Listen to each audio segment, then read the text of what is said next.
Mire, ¿qué le parece si abre su Biblia junto conmigo y me acompaña al segundo libro de las Crónicas?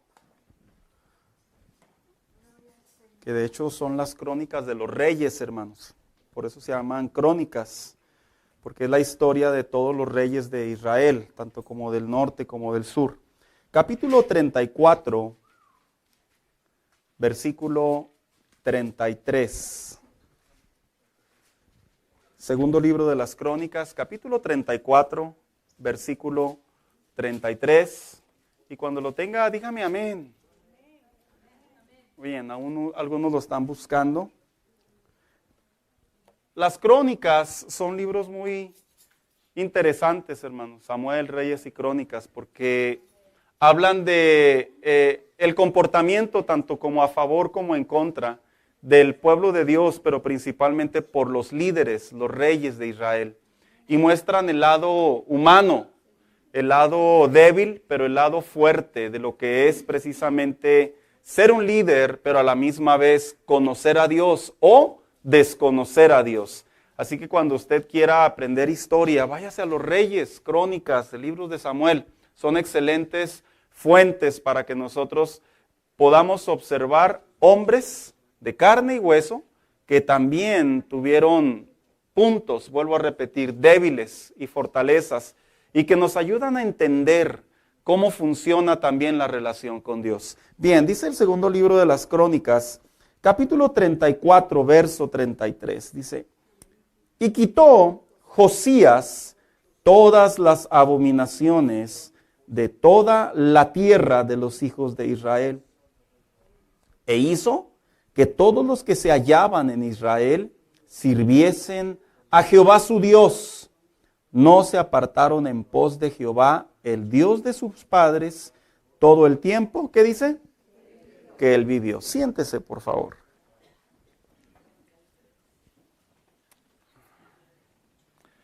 Históricamente, la historia de los reyes, hermanos, en la Biblia es una historia muy dolorosa, porque la gran mayoría de los reyes que estuvieron sentados en el trono por cientos de años, literalmente, lamentablemente no fueron buenos reyes. Recordemos que los reyes iniciaron no porque Dios se los haya prometido dárselos, sino porque el pueblo de Dios, dice la Escritura, en los tiempos de Samuel, dice la palabra de Dios que el pueblo quería un rey. Y que le dijeron a Samuel, queremos un rey. Y Samuel, como era el vocero del Señor, dice la palabra del Señor, que fue a consultar a Dios. Y Dios les dijo, mira, quieren un rey, les voy a dar un rey. Pero estas son las condiciones si ellos quieren un rey. Ante las advertencias, dice la Escritura, que ahí inició precisamente la era de los reyes, principalmente con aquel rey llamado Saúl. Y después todos sus descendientes, al punto que llegaron al tiempo del rey Josías precisamente. Cientos de años cargados de historia, hermanos, en donde principalmente el protagonista, que era el pueblo de Dios, se vio envuelto en un sinfín de fracasos, de malas decisiones, de tiempos de victoria, de tiempos de guerra, de tiempos de hambre, en tiempos de aflicción, en tiempos de milagros. Pero lo más sobresaliente es que dicen los historiadores de Samuel, Reyes y Crónicas, que casi todos los reyes, hermanos, para no ser negativos, solo 3 de ellos, casi todos los reyes se consideran que hicieron lo malo delante de Jehová. Entre esos pocos reyes que hicieron lo bueno delante de Jehová, y entre ellos se data al rey David, precisamente se encuentra el rey Josías. El rey Josías, cuando se sienta en el trono, se dice la historia, tanto como en Crónicas como en Reyes, segunda de Crónicas y segunda de Reyes, dice la Biblia que este personaje tenía 8 años cuando se sentó en el trono. Se sentó en el trono debido a que su padre lamentablemente lo asesinaron. Y como lo asesinaron, la dinastía era que el hijo, el sucesor, era el que se sentaba en el trono. Había una costumbre en los reyes, lo quiero llevar a la historia para que caigamos en este episodio de la Biblia. Había una historia en los reyes. Cada rey que se levantaba, ellos tenían un cronista, un historiador. Los historiadores se dedicaban a datar las frases, los eventos, las victorias, las batallas de cada uno de los reyes que se sentaban en el trono. Algunos de ellos, los historiadores de la Biblia, simplemente los resumieron en 1 o 2 versos de la Biblia, hermano, así tajantemente se lo digo. Y hay otros que tuvieron capítulos completos, 10, 20 capítulos. Y el rey Josías, a pesar de que la Biblia no habla mucho acerca de él, las palabras que aparecen en relación a su reinado tienen mucho que ver en la vida de la iglesia cristiana. Porque él es la comparación de un rey. ¿Qué es lo que sucede cuando un hombre de Dios, cuando un líder, cuando un rey considera a Dios en su vida? Y usted irá a decir, bueno, pues era rey. No, porque a pesar de que todos los reyes se regían bajo la Torá, bajo la ley mosaica, bajo la palabra de Dios en aquellos años, en realidad la gran mayoría de ellos no la seguían, hermanos. Eran reyes malvados, hacían lo que querían, robaban, abusaban, le quitaban al pueblo, idolatraban, se vendían, hacían uniones. En otras palabras, la ley de Dios, la ley mosaica, la tenían por el piso. Al punto que cuando llegó a los tiempos del rey de Josías, dice la Biblia que su padre también hizo lo malo delante de Jehová. Y no solo su padre, también su abuelo. Sin embargo, hay algo interesante en la vida del rey Josías. Y es que este jovencito, a pesar de que cuando ellos empiezan a comenzar a leer, hermanos, ellos les tienen hombres sabios que los empiezan a documentar de la historia. Él de alguna manera tuvo que haber estudiado la vida de uno de sus descendientes, y me refiero al rey David. Cuando él se sienta en el trono a los 8 años, este jovencito comenzó a tomar decisiones muy interesantes, porque a él se le conoce como el gran reformador del Antiguo Testamento. De hecho, la palabra reformador es que cambió la forma de ver las cosas, y no es que haya cambiado la ley, sino que lo que se estaba haciendo mal, él lo cambió a que se hiciera nuevamente bien. Al punto que muchos historiadores y teólogos dicen que el rey Josías es de los 2 personajes en el Antiguo Testamento que produjeron un avivamiento en el pueblo de Israel. Eso significa que el pueblo volvió al corazón a Dios. Y volver el corazón a Dios es de suma importancia, porque cuando el pueblo no tenía su corazón a Dios, lamentablemente, era una vida oscura y de fracaso. Pero cuando este jovencito se sienta a los 8 años de edad en el trono, y no solamente observa lo que se le conoce, la vida de uno de sus antepasados, el rey David, él comenzó, de acuerdo a los historiadores, él comenzó a entender que algo no estaba bien en la nación de Israel. La nación de Israel, tanto como era Jerusalén, tanto como era Judá. Y no solo ellos, sino que existían también, dice al inicio del capítulo, que existían otras ciudades, la ciudad de Manasés, la ciudad de Neftalí y otras más, que dice la Biblia que hacían lo malo delante de Jehová.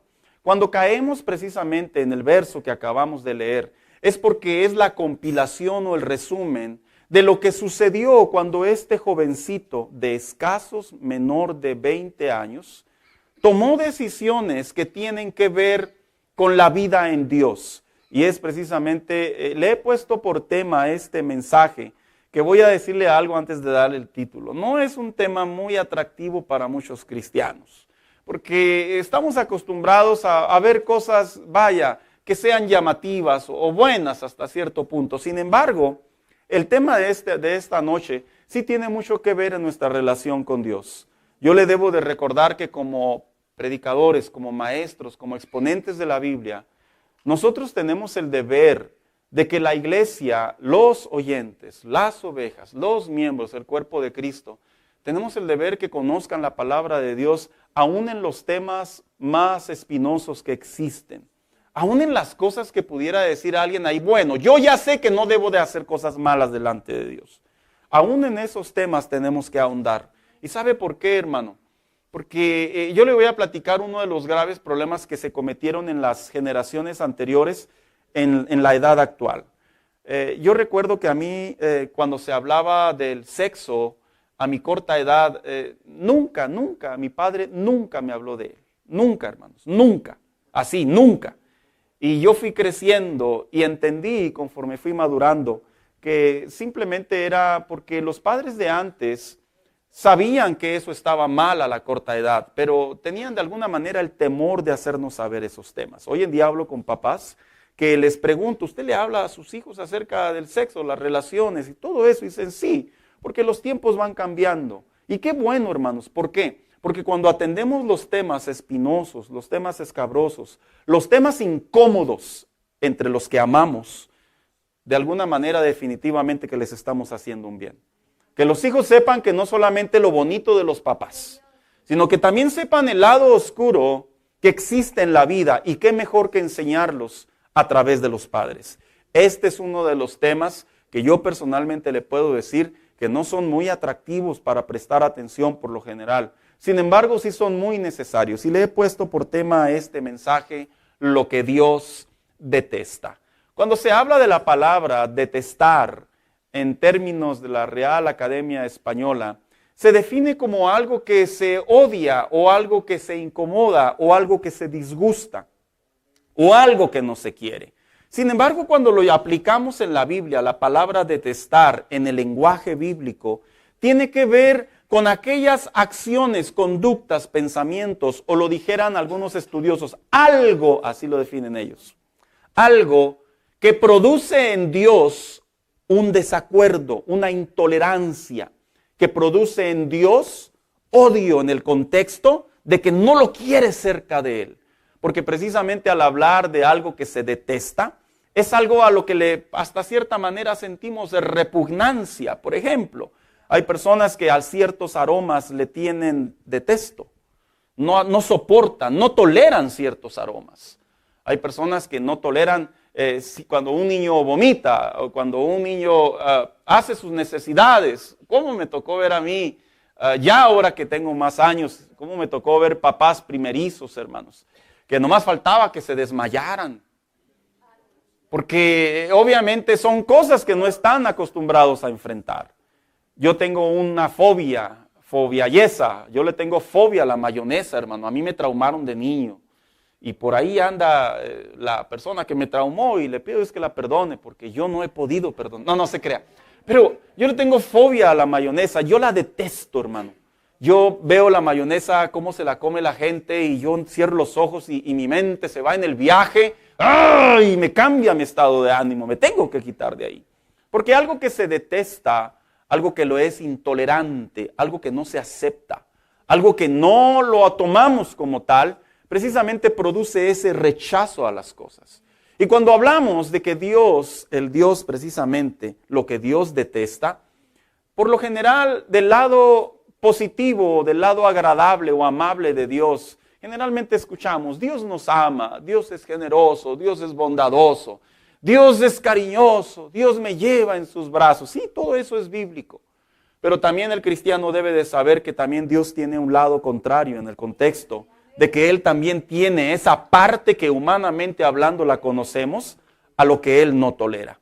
Y una de las cosas que Dios no tolera precisamente son lo que hizo el rey Josías al haber actuado conforme a la ley de Dios. Y es precisamente como dice el versículo, y quitó Josías todas, ¿qué dice? Las abominaciones.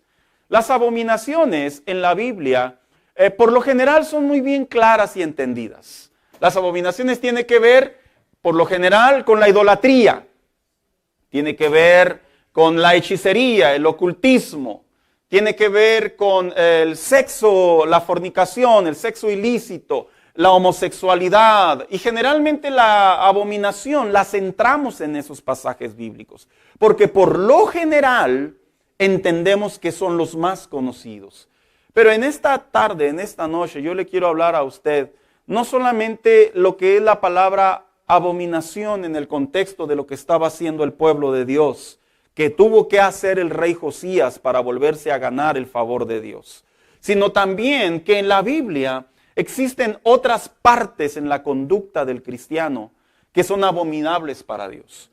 Y que yo le voy a decir una cosa, nosotros en nuestra idiosincrasia, en nuestra cosmovisión, en nuestra cultura, en nuestro razonamiento, hermano, nosotros somos muy tolerantes a ellos. Generalmente decimos, bueno, pues Dios es bueno. ¿Y cómo escucho esa frase a veces muy mal aplicada? Porque la expresión Dios es bueno es bíblica, pero también Dios es justo y también Dios detesta.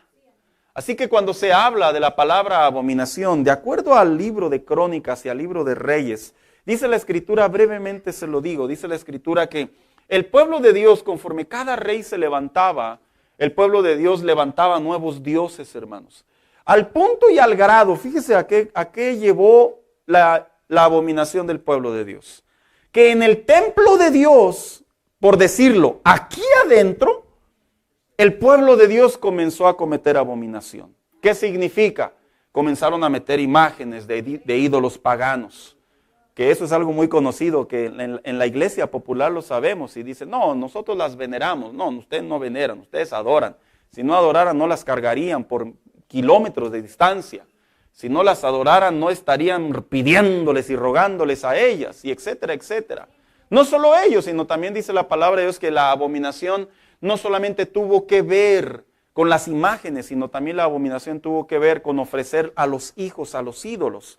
Ellos sacrificaban a sus hijos, o los consagraban, o hacían mandas, como le llamamos hoy en día. Así que el pueblo de Dios en aquellos años, lamentablemente, no solo en los lugares más altos, en los lugares más importantes, en las ciudades más grandes, sino que también en el mismo templo del Señor, en la misma casa del Señor, lo impregnaron, hermanos, de abominación, al punto y al grado que esa abominación produjo para el pueblo y en Dios precisamente lo que se le conoce el rechazo. Miren, no hay nada más terrible en la relación con Dios que las acciones que nosotros cometamos sean abominación para Dios. A veces las personas dicen, el que es hijo de Dios ya fue perdonado, ya es salvo.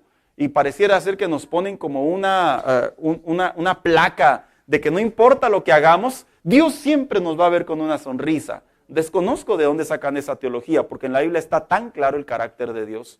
Y la idea de muchos cristianos es que cuando se habla de la abominación, tenemos la idea de pensar y decir, bueno, pues es que Dios sabe que estoy creciendo. Dios sabe que estoy aprendiendo. Precisamente porque estás creciendo y porque estás aprendiendo, es necesario que conozcamos qué es lo que es detestable para Dios, para que nuestras oraciones no sean detenidas, para que nuestra fe no sea obstaculizada, para que las promesas de Dios se abran los cielos a favor de nosotros, para que cuando nosotros adoremos al Señor, su presencia descienda sobre nosotros, para cuando nosotros abramos la Biblia, podamos recibir la instrucción, la iluminación del Espíritu Santo y podamos comprender lo que la palabra de Dios dice. ¿Sabe por qué? Porque cuando hay abominación en la comunión con Dios, estoy hablando de la iglesia. Cuando hay abominación, hermanos, dijo una vez un pastor esta frase, Dios te bloquea. Y yo cuando le escuché esa frase, yo dije, ¿Dios será capaz de bloquearnos? Y cuando uno se va a la Biblia así, si hay un momento en donde nuestra conducta, ya sea en la práctica o ya sea en el acto, porque la práctica es la continuidad, pero el acto es el hacerlo. Y ambas delante de Dios son abominación. Dios, cuando nosotros, vuelvo a repetir, estamos en las prácticas de la abominación, nos bloqueamos con Dios, hermanos. Y el rey Josías, si algo produjo este joven, es precisamente que él quería que el pueblo de Dios volviera su corazón al Señor. Así que cuando hablamos, ¿qué fue lo que quitó el rey Josías? Rápidamente, quitó todo aquello que era detestable para el Señor. Todo aquello que a Dios no le agradaba. Todo aquello que a Dios le era intolerante. Todo aquello que para Dios lo rechazaba. Todo aquello que era para Dios no aceptable. Que Dios decía, mira, yo sé que yo los amo porque son mi nación. Yo los amo porque yo los elegí. Yo los amo porque yo los escogí. Pero ahorita, en este momento, en esta conducta, ustedes están siendo abominación delante de mí. En otras palabras, hay disgusto. En otras palabras, hay un bloqueo. Y se vio, hermanos. ¿Sabe por qué se lo digo? Porque históricamente, cada vez que este pueblo cometía abominación delante de Dios, ¿sabe qué sucedía? Eran esclavizados. Cada vez que este pueblo cometía abominación, eran castigados, inclusive dice la Biblia que Dios utilizaba como instrumento a los reyes paganos para castigar a Israel. Al punto y al grado que en muchas ocasiones, hermanos, se vieron envueltos en épocas y en tiempos de crisis, de hambrunas, en tiempos de confusión, de aparente silencio de Dios. ¿Por qué? Todo era debido a la abominación. Pero cuando lo llevamos a la era cristiana, cuando lo llevamos a los días de ahora, cuando lo llevamos a la iglesia, al cuerpo de Cristo, en realidad un cristiano puede tener acciones que sean detestables delante de Dios, que sean abominación para el Señor. La respuesta es sí. Y voy a ocupar algunos pasajes de la Biblia en donde nos muestran esas conductas que Dios le marcó a los justos, a los salvos, a la iglesia. Que si por alguna razón, hermano, al enumerarlas, usted se identifica con alguna de ellas, en esta noche es el mejor momento para abandonar eso. Es el mejor momento. ¿Sabe por qué? Porque una vez que usted y yo aprendemos lo que la palabra de Dios le llama la ley, la Biblia, lo que Dios le pone un par de aguas y dice esto sí y esto no, hay un momento en donde el Espíritu Santo comienza a incomodar la vida del creyente y ya no lo suelta hasta que el creyente vuelve su corazón al Señor. Esa es la belleza de la palabra de Dios. Que cada vez que nosotros que escuchamos la palabra de Dios, si la dejamos sembrar en buena tierra, va a tener un efecto que nos va a hacer cambios. Así que, ¿cómo se interpretaría lo que Dios detesta en nuestros tiempos? ¿Qué es abominación para Dios? En primer lugar, los sacrificios imperfectos. Miren lo que dice Deuteronomio 17:1. Dice, no ofrecerás en sacrificio a Jehová tu Dios buey o cordero en el cual haya falta o alguna cosa mala, pues es abominación a Jehová. Dios les había instituido al pueblo de Israel que cuando llevaran una ofrenda para Él, una ofrenda es un regalo para el Señor, para Yahvé, para Jehová, Dios quería lo mejor. Y alguien diría, ¿y por qué quiere lo mejor? Porque Él merece lo mejor. Porque Él es Dios.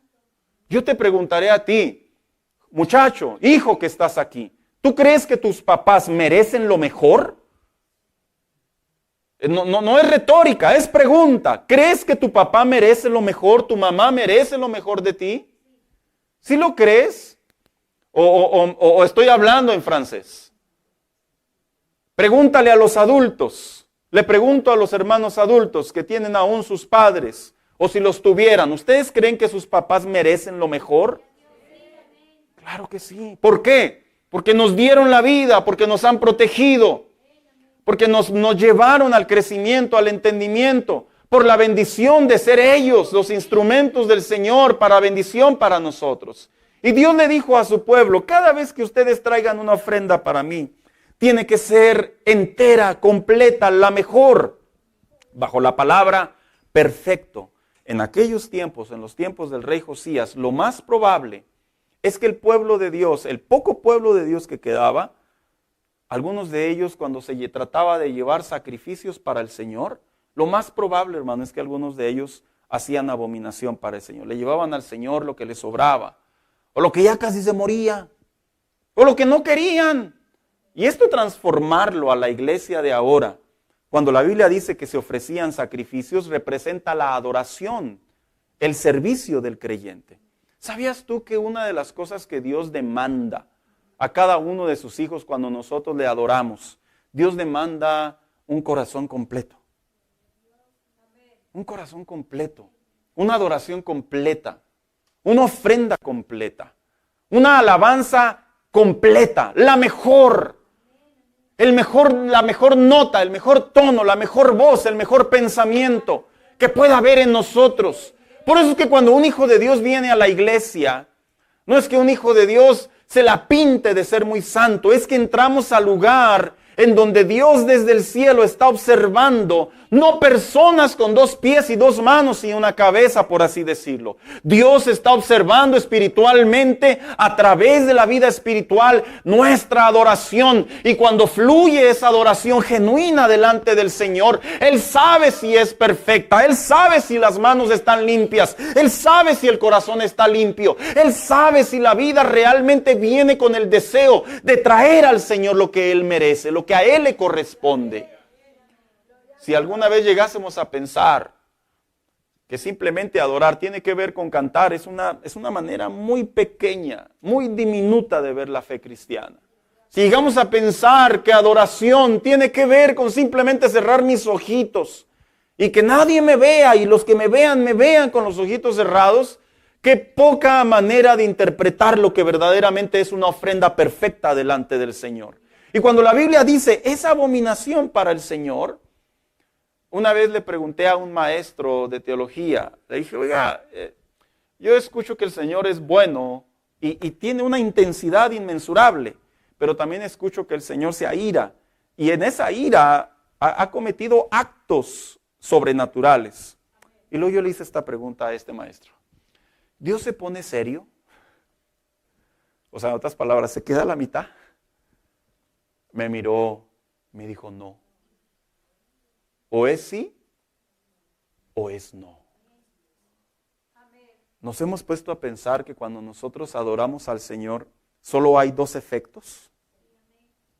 Solo hay dos. O sea, si tú piensas que el Señor dice, ay, otra vez. No. El Señor rechaza. El Señor no te presta atención. Estás ahí, pero no te ve en el contexto que no está recibiendo lo que tú estás haciendo. Y esto es algo muy interesante para el cristiano, porque debemos de comprender que a Dios no lo podemos piñar al momento de presentarnos como una ofrenda delante de Él. A Dios no lo podemos engañar, no lo podemos granjear. Al Señor no lo podemos, así como que medio vivarachos, a ver si el Señor le saca una sonrisa, ¿verdad? No, Él lo quiere todo. Y dice la Biblia que les dejó claramente, no traerás delante de mí animales imperfectos. 2, ¿qué es lo que Jehová detesta? Yahvé detesta, lo que es abominación para el Señor. Los negocios deshonestos. Fíjese lo que dice Proverbios 20:10, dice, pesa falsa y medida falsa, ambas cosas son abominación a Jehová.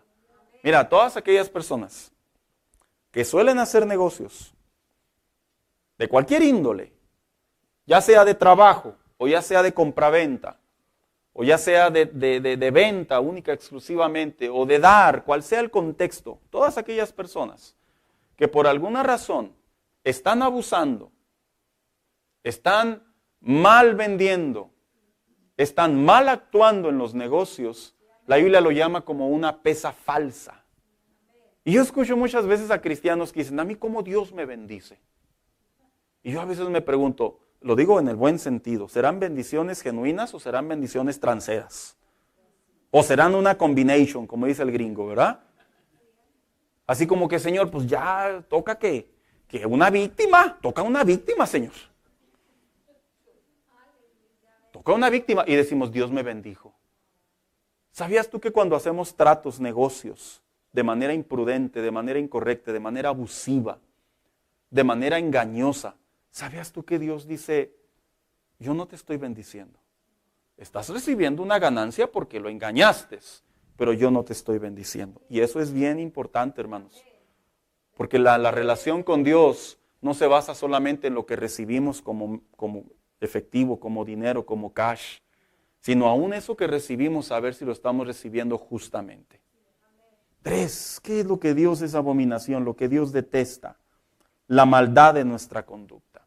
Dice la Biblia en Proverbios 15:9. Abominación es a Jehová el camino del impío. Este es un refrán, a lo que quiere decir es que lo que hace el impío que desconoce al Señor, por lo general en su corazón o en su mente solo hay el deseo de obtener o de hacer cosas malas, dando a entender la maldad de su conducta, lo malo que él hace. Como cuando dijo alguien por ahí, cuando al cristiano de repente le salen cuernos, ¿verdad? Y no porque le hayan pintado el cuerno, sino porque se está portando mal. Mire, hermano, yo le voy a decir una cosa. A veces los cristianos solemos clasificar nuestra relación con Dios en base a los actos. Pequé poquito. No sé de dónde sacamos esa frase. Nunca he entendido esas frases. Pequé poquito. O sea, pequé nomás la mitad. Nunca he entendido esas frases yo. ¿Por qué pecaste la mitad? Bueno, porque lo pude haber hecho todo, pero nomás hasta la mitad. La maldad del corazón no es solamente la práctica continua de un impío, sino tiene que ver a través o a partir de una sola vez que lo hacemos. Cuando la policía lo para a usted o a mí, no nos va a preguntar el policía, ¿cuántas veces te has llevado la luz en rojo? Porque si es una, te la paso. Si son dos, no lo sé. Si son tres, te pongo un ticket. ¿Verdad que no nos dicen eso, hermanos? Por el hecho de agarrarnos la primera vez, es suficiente. Y dice este proverbio, dice, la maldad de los impíos, ya sea en una conducta o ya sea en la práctica. Cuando nosotros los hijos de Dios nos acarnalamos, nos bajamos de la cruz, nos portamos mal. Vaya, egoísmo, venganza, celo, discordia, engaño, avaricia, lascivia, cual sea el pecado, hermano. Si nosotros lo llevamos a la acción con una sola vez que sea, a Dios no lo tolera. A la idea de pensar que porque soy hijo de Dios, pues Dios me va a abrazar aunque yo me porte mal, no sé de dónde sacan esos contextos. Porque Dios ve a sus hijos y a pesar de que a través de la gracia de Jesucristo somos sus hijos, eso no nos exima, hermanos, de que las malas conductas llevan a malas consecuencias. Y por eso dice la palabra de Dios, la maldad del impío. ¿Qué es abominación para el Señor? Nuestros malos pensamientos. ¿Sabía usted que bendito sea Dios que nuestros pensamientos no se ven, verdad, hermanos? Si yo pudiera ver los pensamientos que usted tiene para mí en este momento, prefiero no verlos, hermanos. Prefiero no verlos. No me malinterprete, ay, pastor, ¿no tiene ese concepto? No, es que es la verdad. Como humanos podemos decir, oh. Y dice la Biblia en Proverbios también 15:26, abominación son a Jehová los pensamientos del malo. En otras palabras, cuando nosotros pensamos indebidamente, cuando nosotros pensamos en la venganza, en el resentimiento, en la ira, cuando pensamos en lo que no es correcto delante del Señor, una vida santa delante del Señor, aunque no haya salido a la acción, hermanos, aunque no hayamos hecho el acto, desde el momento que se queda aquí, ya lo estamos haciendo. ¿Sabía usted que hoy en día, estadísticamente hablando, a través de encuestas anónimas, los cristianos revelan en las encuestas que tienen serios problemas con la mente en los ámbitos de dinero, en los ámbitos sexuales, en los ámbitos mundanos? Lo revelan las encuestas anónimas. En otras palabras, la mente de muchos cristianos se está convirtiendo en un espacio de desagrado para el Señor. Ellos caminan normal, ellos inclusive adoran, inclusive podemos llevar una vida hasta cierta manera públicamente santa delante del Señor, obediente delante del Señor, pero en nuestra mente estamos albergando, perdón la palabra, basura, estamos albergando tontería, estamos albergando suciedad, estamos albergando los pensamientos malos. Y Dios dice en la Escritura que es abominación para Él. ¿Qué más es abominación para el Señor? Para el Señor, la injusticia. Dice en Proverbios 17:5, el que justifica al impío y el que condena al justo, ambos son igualmente abominación a Jehová. Esta es una manera de decir el proverbista, el que escribió el refrán. El Señor, si algo quiere de nosotros, es que seamos justos en todo lo que hacemos. Si usted tiene gente a su cargo, sea justa. Si usted le pertenece a alguien, sea justo en su trabajo. Mire, uno de los trabajos más duros, hermanos, sinceramente, que me ha tocado enfrentar es el ministerio. Porque el Señor me mira a las 24 horas, yo trabajo para Él. Y ni modo que le diga, aguántame las carnes, Señor. No puedo ir. Oiga, o sea, en serio, hermano, trabajar para el Señor es una honra, es un honor. Pero viendo el otro lado de la manera, estamos prácticamente a la vista del Señor 24/7. Y la Biblia dice que debemos de ser justos en toda nuestra conducta. Sé justo con tus hijos, papá. Pero también ustedes, hijos, sean justos con sus papás. Ellos también se equivocan. Hermanos, seamos justos con las personas con las que convivimos, con las personas con las que somos líderes, con las personas con las que tenemos responsabilidades, hasta cierta manera conyugales, Como decirlo, el matrimonio, seamos justos, no le exijas más de la cuenta a tu esposo, pero tampoco le exijas menos de la cuenta. Te voy a platicar una anécdota, aprovechando el momento. Mi esposa estaba ahí, no sé si a ella le tocó escuchar. Estábamos en una clase del instituto, ya pasaron muchos años, y si están viendo este video, la hermana pues ya sabe que ya lo dije. Dijo la hermana, era pastora en aquel tiempo, yo no sé si siendo pastora actualmente, dice en aquel tiempo, yo, en el contexto de la conversación, dice, yo por eso le digo a las hermanas, exíjanle a sus esposos que ganen más, exíjanles que trabajen de ser necesario, exíjanles. Y yo escuché la palabra exigir como 20 veces, dije, pobre esposo, ¿cómo lo traerá? Hermanas, hermanos, exíjanse pero lo justo. Eso es algo que al Señor le agrada. Cuando nosotros abusamos de nuestra pareja, cuando nosotros abusamos de nuestros hijos, el Señor lo ve con desagrado. El Señor no lo ve de una manera que decir, porque eres mexicano, exígele. No, el Señor nos manda a ser hasta cierta medida moderados en nuestra conducta como hijos de Dios. Por eso es que a veces cuando venimos a la iglesia, nuestros hijos, escúcheme bien particularmente, nuestros hijos cuando nos ven en la iglesia, muchas de las veces figuran la idea que somos hipócritas, porque en la iglesia los tratamos, en la casa los tratamos de una manera y en la iglesia de otra. Y hasta cierta medida hay razón en esa manera de pensar en la inmadurez. En la madurez no la hay, pero a la edad que ellos tienen la interpretan de esa manera. Seamos justos. Y por último, ¿qué es abominación? ¿Qué es lo que Dios detesta? Hacer oídos sordos a la palabra de Dios. Fíjese lo que dice Proverbios 28:9. El que aparta su oído para no oír la ley, su oración también es abominable. Este punto es bien interesante, es muy importante, hermanos, porque este punto tiene que ver con lo que particularmente hacemos cada vez que venimos a la iglesia. Fíjese lo que dice, vuelvo a repetir, el que aparta su oído para no oír el sermón, la predicación, la enseñanza, el consejo. Y cuando dice el que aparta su oído, es como el que dijo un hermano, como dijo el apóstol Pablo, estoy en el espíritu, pero no presente. Y muchos cristianos a veces sucede que están presentes físicamente, pero la mente está en otro lado. Y cuando nosotros estamos escuchando la palabra de Dios, estamos escuchando el consejo de Dios, y nosotros simplemente empezamos a pensar, ¿cómo andará el Instagram ahorita? ¿Cómo me reí con ese TikTok que vi?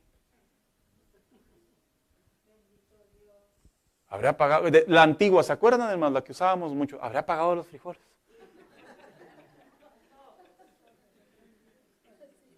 Se quedan hoy en día los muchachos pensando, ¿quién irá a ganar, el América o el Chivas?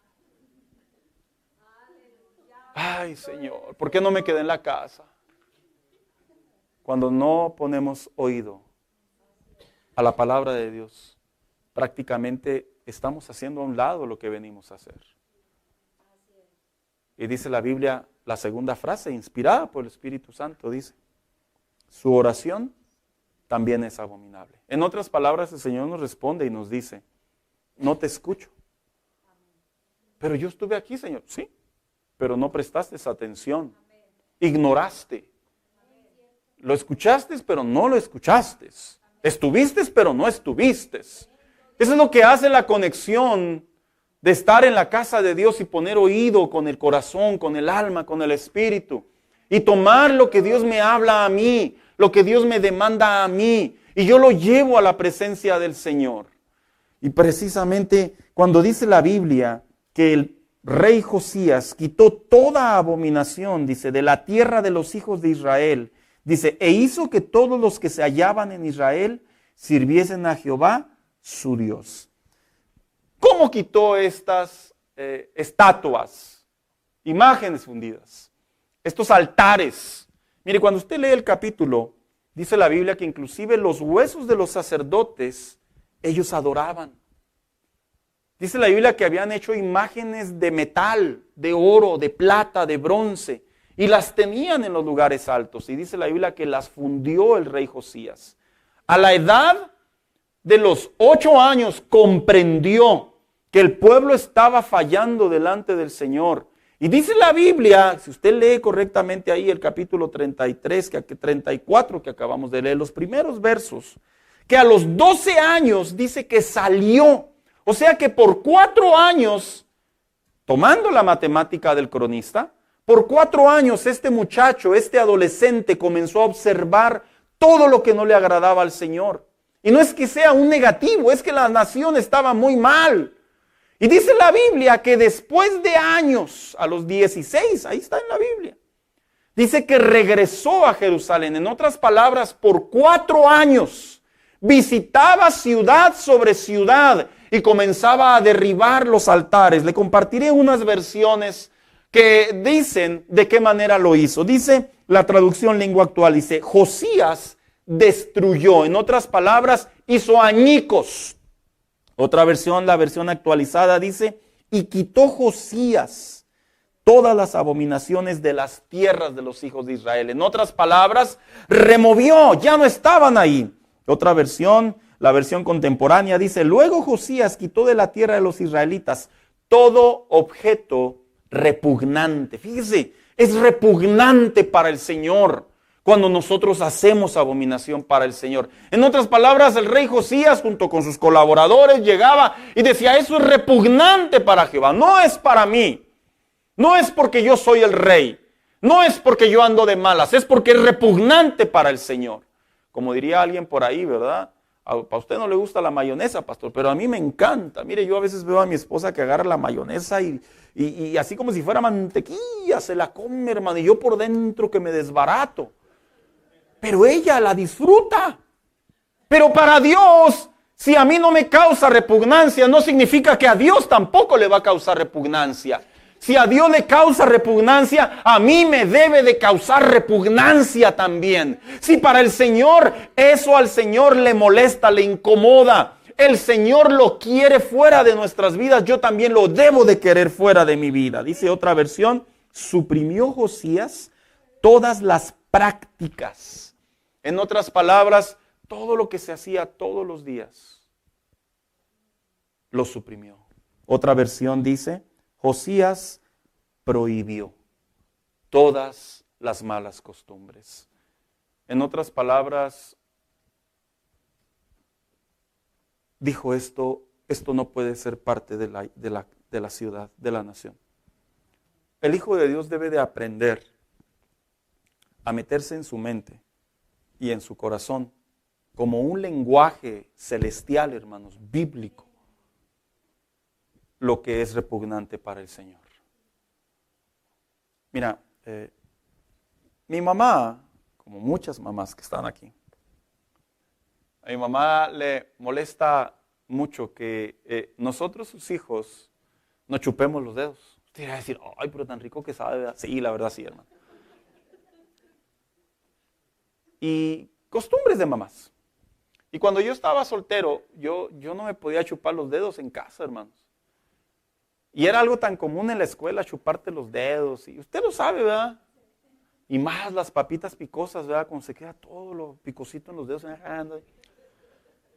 Y yo recuerdo, hermano, que pues yo viví en casa así, yo no me chupaba los dedos. Me casé.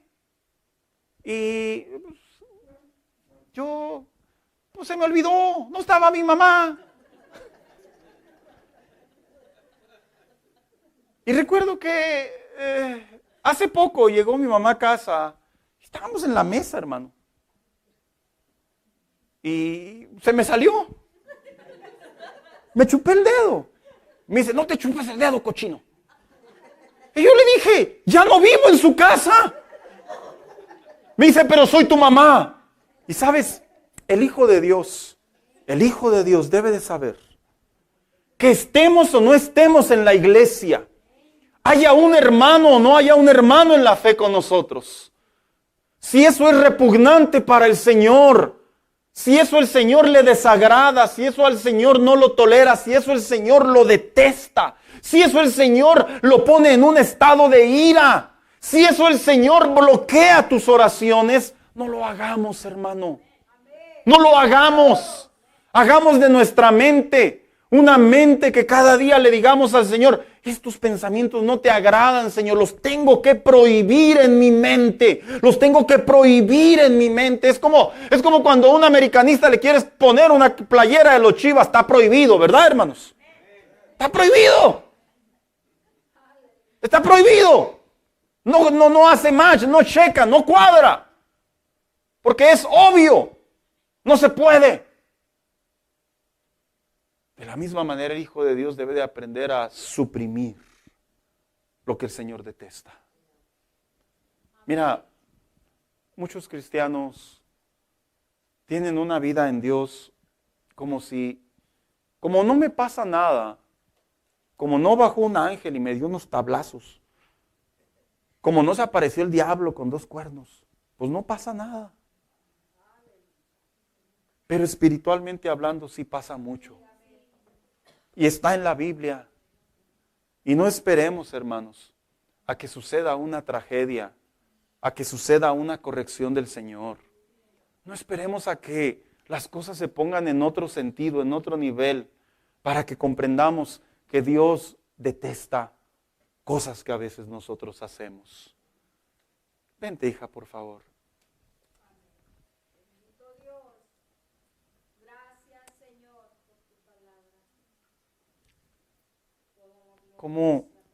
¿Cómo es necesario que el Hijo de Dios piense constantemente en purificar su corazón delante del Señor? Por eso dijo el apóstol Pablo y por eso dijo los salmistas, dice, tu palabra es lámpara a mis pies, tu palabra nos purifica, haciendo alusión a que cuando la obedecemos nos trae entendimiento para poder arrepentirnos, para poder enmendar nuestros caminos. Si tú tuvieras la oportunidad de volver a visitar la casa de tus papás, ¿cuántos consejos no volveríamos a escuchar de nuestra niñez que ya hemos olvidado? Muchos. Cada vez que nosotros venimos a la iglesia, es una oportunidad para volver a fortalecer nuestra vida espiritual, para volver a fortalecer nuestras ideas cristianas, el temor de Dios, la comunión con Dios. Cuando un corazón se está haciendo durito, se está haciendo pesadito, por lo general es fácil identificarlos. Es sencillo. Mira, los cristianos maduros desarrollamos un discernimiento en el Señor. Los maduros, no los de muchos años, los maduros, desarrollamos un discernimiento en el Señor. Que podemos apreciar, percibir cuando los cristianos simplemente están llevando la vida cristiana de una manera muy normal, así como que muy estándar, muy básica, muy del montón. Y cuando un cristiano realmente se va renovando, se va purificando, se va restaurando en el Señor. Por eso la Biblia dice, vamos a la medida del varón perfecto.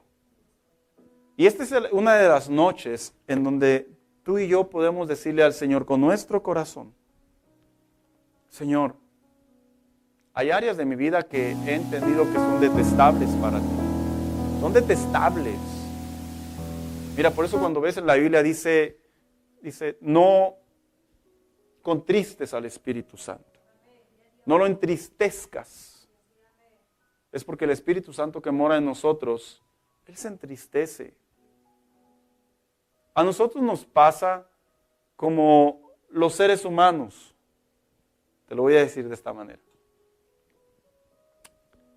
Podemos comer lo que nos hace daño, pero no lo dejamos de comer hasta que ya nos hace daño. Pero mientras tanto, le voy a decir una palabra mexicana, nos atascamos. Le entramos. Ya mi esposa me decía en la casa, no ande diciendo esas palabras en el púlpito, dije que era mexicana. Le entramos. Y a veces en la vida cristiana, espiritualmente así lo hacemos. No dejamos esas malas costumbres, esos malos hábitos. No dejamos esas partes de nuestra relación con Dios hasta que pasa algo malo. Que no sea así esta noche. que sea suficiente con lo que el Señor nos ha recordado a través de su palabra. Dice la Biblia que el rey Josías, todos los días de su vida, el pueblo se apartó de los caminos paganos, hasta que murió, hermanos. Que de la misma manera nos comprometamos con el Señor de llevar una vida entendible, que lo que no le agrada al Señor, hasta que Él venga. Hasta que Él venga. O hasta que Él venga por mí y me lleve, yo muera, cual sea el contexto. Pero que no sea solamente unos meses, unas semanas, un cierre de año, no. Que cada día yo me ponga en mi mente y en mi corazón, Dios me ama, pero también Dios detesta cosas que yo hago y las voy a evitar. Y voy creciendo en esa parte de mi relación con Dios. El rey Josías definitivamente que no solo marcó, hermanos, un cambio en la nación de Israel, Jerusalén, Judá y las demás ciudades, sino que dice la Biblia que cuando él tomó esas decisiones, ¿qué crees que sucedió? La nación volvió a ser bendecida. El pueblo de Dios volvió a ser bendecido. Porque hasta cierta medida, sí es cierto, hermanos, a veces las bendiciones de Dios se detienen por nuestros comportamientos. Y lo dijo un brother por ahí, ¿verdad? Por eso Dios no le da alas a los alacranes. Hasta cierta medida sí es verdad. A veces la bendición tiene que ver más con lo que Dios no tolera que con sus promesas. Ahí están sus promesas. Pero si yo estoy haciendo cosas que para Él no son agradables, Dios detiene. Pero Dios sabe que yo tengo familia, Dios sabe que yo tengo hijos, Dios sabe que yo tengo gastos, Dios sabe, sí, Dios lo sabe todo. Pero también Dios sabe que si Él te bendice genuinamente, lo más probable es que tú y yo no vamos a entender de qué se trata la vida en Dios. Y por eso Dios se detiene en ciertas ocasiones. Quiero invitarlo a que se ponga de pie en esta tarde.